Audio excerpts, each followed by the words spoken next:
શું તમને પણ રાત્રે ઊંઘ નથી આવતી, હાથ પગમાં ખાલી ચડે છે કે સીડી ચડતી વખતે શ્વાસ ચડે છે? તો આ કોઈ સામાન્ય પ્રોબ્લેમ નથી, પણ B12 ની ગંભીર ઉણપ હોઈ શકે છે. આપણા ગુજરાતમાં મોટે ભાગે લોકો શાકાહારી છે, જેના કારણે B12 ની ડેફિશિયન્સી આપણા ગુજરાતમાં ખાસા પ્રમાણમાં જોવા મળે છે. B12 આપણા શરીરમાં DNA બનાવવા માટે તેમજ આપણા ચેતાતંત્રને હેલ્ધી રાખવા માટે ખૂબ જ અનિવાર્ય છે. B12 ની ઉણપ માત્ર શાકાહારી લોકોમાં જ નહીં, પરંતુ ડાયાબિટીસ જેવા દર્દીઓમાં અને જે લોકો એસિડિટીની મેડિસિન લાંબા સમયથી લે છે એમનામાં પણ જોવા મળે છે.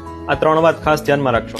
1. નસોમાં નુકસાન. જો લાંબા સમય સુધી B12 ની ડેફિશિયન્સી રહે તો તમારી હાથ પગની ઝણઝણાટી છે એ કાયમી માટે ન્યુરોપેથીમાં ફેરવાઈ શકે છે. 2. માનસિક સ્વાસ્થ્ય. B12 ની ઉણપથી ઘણા લોકોને ચિંતા, ડિપ્રેશન અને મેમરી જેવા ઇસ્યુ થાય છે, જેને લોકો ઘણી વખત કામનું ટેન્શન પણ માની લે છે. 3.